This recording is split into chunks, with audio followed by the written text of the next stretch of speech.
Okay, just gotta get this past this last bit and... Oh, did it again? What the heck? If you want to know what this game is like, put a black bag over your head and start beating yourself up. Oh yeah, this is so much fun!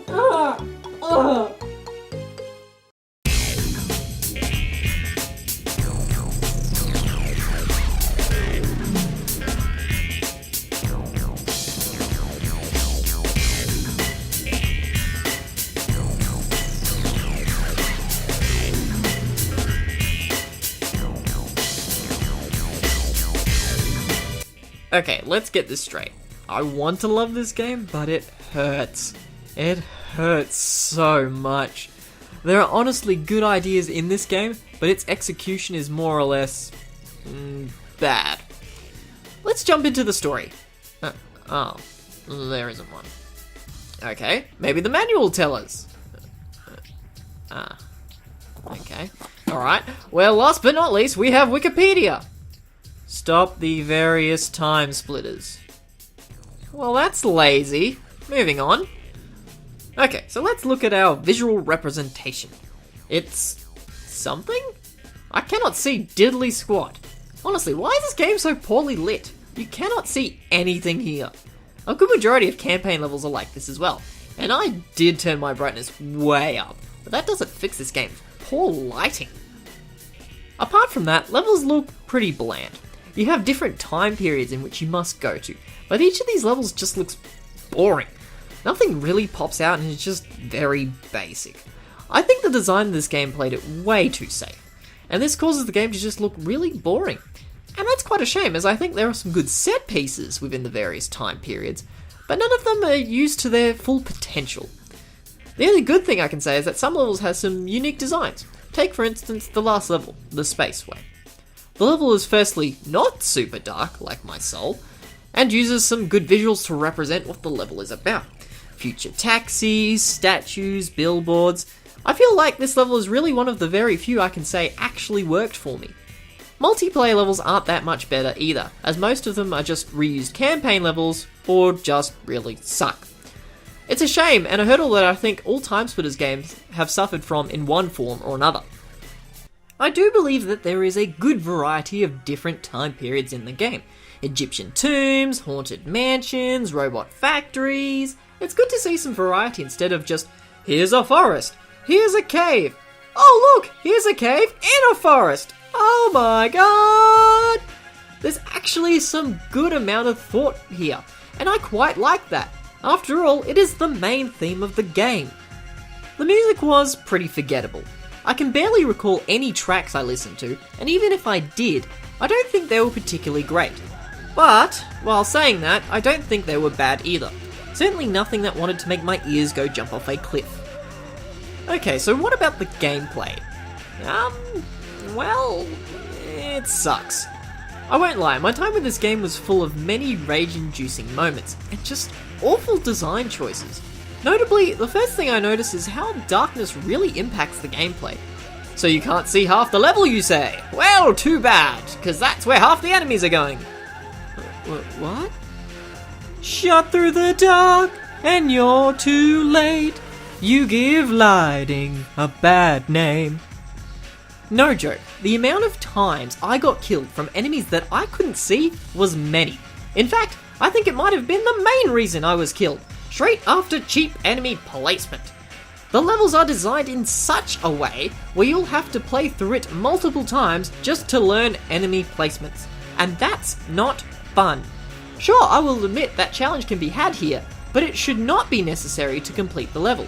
If it were, say, more focused towards getting a better score, or to complete the level quicker, then yes, enemy placement such as that is fine. But if you have to die multiple times in a level because some enemies just randomly spawn in front of you, then that is very cheap. Especially in later levels and difficulties where some enemies can knock out 1/3 of your health in one hit.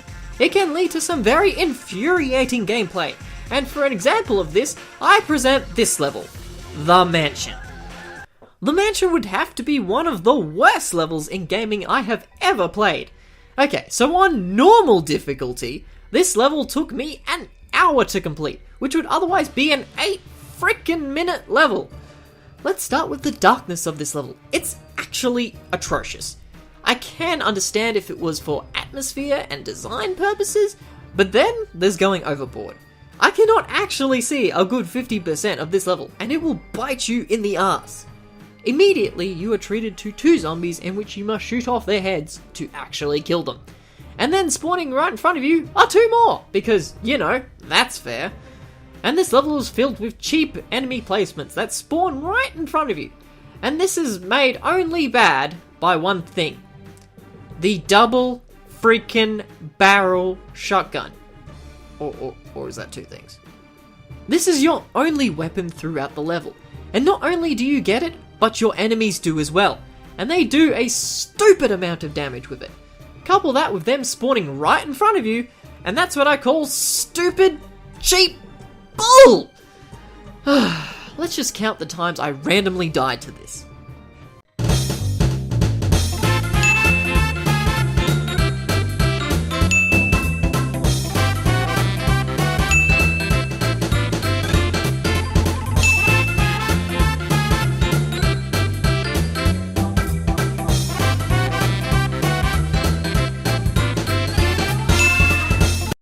Okay, I'll stop ranting for a second, but at this game's worst, this is what you will see.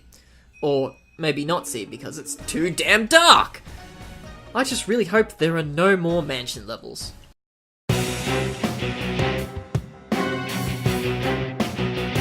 No! Moving on. There are a variety of weapons for each time period, excluding the stupid mansion level, of course. Everything from blunderbusses to miniguns to lasers! I like that the guns not only belong to the time periods, but also have enough variety to keep things fresh. So that's cool! Each level will give you 2 different characters you can pick to take on the mission. The characters themselves aren't all that special. It's basically like, do you want to be the boy, or do you want to be the girl? Are you a boy, or are you a girl? I don't think I've actually talked about what you need to do in each level. So basically you need to get to one end of the level to grab a specific item, and then drop off that item at another point. Sometimes this is where you spawned, other times it's at a different point in the level. This mission is the same for every level in the game, which lacks variety. The good thing I will say though is that each level has more to it with each difficulty, which is a cool concept. It's similar to GoldenEye, where you would have to have more to do in a level the higher you go in difficulty. So you have easy, normal, and hard difficulties with this. The village level is a good example of the extension of this level. On easy you'll have to get through a few twists and turns till you reach the dock, and there you'll have the item that you need to pick up. On normal though, you have to go even further into the depths of a cave outside the village to get the item. I think that's a really neat idea. Okay, this is sucking. Let's try out some arcade to bolster the spirits. Arcade is probably actually this game's saving grace, as this series is known for its frantic but fun multiplayer. Although I can't say there's too much on offer here. And no virus mode. Nah. Okay, so why don't we try out some classic deathmatch? You can't go wrong with that. Let's see, we'll just go with the default weapon scheme. We'll change the comms, although there's not much to pick from, so guess we'll just be going the defaults for that as well. I think we will be Lady Jane, for I have always identified myself as a 1920s chic woman. Alright, let's get started. Anytime now. And now. Oh, come on, load already! Ah, there we go. Oh, well, that's fair. Ah, at least you got killed, Captain Ash. So if you don't know what deathmatch is, then I assume you've been living on Mars for the past 20 years. Basically, you need to have a set amount of kills to win the game. Person who gets there first, wins. And, oh, it's over. Well, that was quick. Wow, I practically dominated. Chastity, you need to pick up your game, girl. Okay, why don't we move on to bag tag? This time I'm thinking we go retro. Nothing says I hate myself like wielding a blunderbuss. Okay, so basically in this mode you have to try and pick up the bag and hold it for as long as possible without dying. Which, yeah, maybe I should have put less comms on.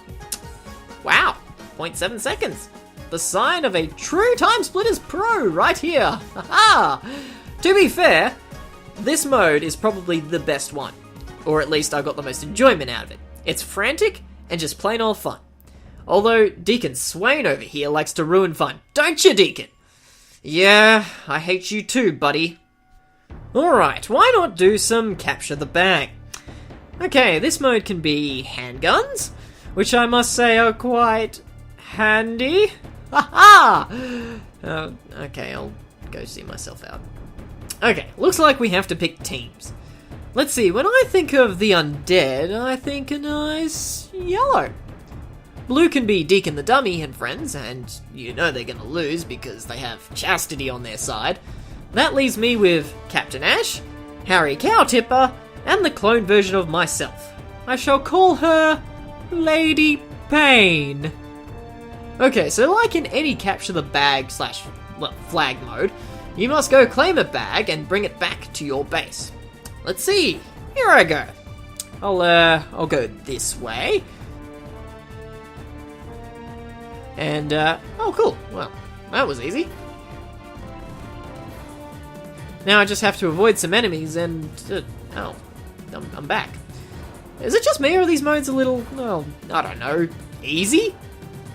Oh boy, everyone's gunning for the almighty green bag. I shall stay here to defend it. Ah, well, if it isn't Deacon, my arch nemesis. You ain't never taken this bag. Oh, now he's back again. No, Deacon, no! Alright, there are enemies everywhere and... oh no. Where's the bag? I bet Deacon took it. Deacon! Oh wait, yellow team took it. Never mind. Well, we won again. No surprise there. Alright, what have we got? Knockout, huh? Yeah, must be some kind of elimination mode. Alright, cool. I say this time we go with custom weapons, and I think that we really haven't had enough explosions. So I believe we'll have some TNT, TNT, TNT, TNT, and lastly, but not leastly, TNT. Alrighty, let's get started and, wait, what am I doing? Okay, I got some form of pickup. Right, now it's back at base. Okay, seriously, what is this mode? You know, I can't even be bothered. Let's go into the next game mode. Alright, escort, and let's see, we went with terrible explosives last time. So this time I think we should go with the most balanced type of weapon. The minigun ×2. Oh man, what do you mean I have to be the defenders? Boring. And she's dead. Oops. And then lastly we have, well, Last Stand mode, in which essentially you just have to defend your base from waves of enemies. It's not bad in any sense of the word, I think it works quite well. I just don't like wave-based games or modes. Well, that's multiplayer in a nutshell for you. Some modes, while flawed, can be pretty enjoyable. Other game modes, not so much. Lighting, once again, affects what is being done here, as well as some balancing issues, and I'm not talking about a lovely game of hide and TNT each other. CPUs are either too stupid or too broken to be classified as enjoyable to play with. And I know what you're saying. Right, why don't you just play with some friends? To which I say, I have no friends. And even if I did, I would not subject them to this. I'd rather subject them to some horrible Mario Party or golf game, because I'm a good friend. Basic part of mathematics! Yes, the plus symbol! Yes, the skipping doesn't! You know what it looks like! Press it! Seriously, you could do much better in both the multiplayer aspect as well as the shooter aspect. I'd love to give this game credit, but for everything I find right with it, 3 more things that aren't great follow. Okay, going back to campaign for a second. You can unlock more levels, bots, and playable characters the more levels you beat, and even more stuff when you beat the harder difficulties, which is always a good reward and can give more incentive to finish the game. You can also unlock challenge mode as a result of doing this, which gives you an objective in which upon completion will usually net you another character or bot. These are consistent throughout all of Timesplitter games, and can once again increase the time you get out of the game. I think that's all I can really say about Timesplitters. The critics love this game, scoring it in the 80s, but I don't think it deserves that. There are some really good things here, but it's just overshadowed by poor enemy placements and AI, design aspects, blandness, and overall simplification. I will give credit where it is due though. I think this was a good first step in order to create some games that I think are near perfection. You have betrayed me for the last time. That Timesplitters. I thought we had something special. We still love you, Ryan. Yes, you do. Oh god, I think this game's giving me PTSD. And that was Timesplitters. Honestly, you could probably just skip over this one and head straight to 2 or 3. Anyway, I'd like to say more good things about this game, but my experience was overall more negative than it was positive. Anyway, with that, next time we'll be looking at Dead or Alive 1, the Xbox version, and F-Zero GX for the GameCube. Thanks so much for watching, guys, and I'll see you next time. Pa-pow! Hey guys, thanks so much for watching my video on Timesplitters. I think the reception was good back in the day, but by today's standards, it's a bit dated. But anyway, you know that YouTube thing that people like to do? I mean, you can do that if you want to. It'd be much appreciated, of course, but, you know, you don't have to. There's no pressure. Don't pressure anyone, I swear. I'm a nice guy. I just, you know, it's just there. But if you were like, hey, this guy's stupid enough to entertain me, then why don't you check out my video on Mischief Makers? Or, if you want something different, why don't you check out the Let's Play of Mario Party 8, where friendship is pushed to the limit. Thanks so much for watching, guys. I'll see you next time.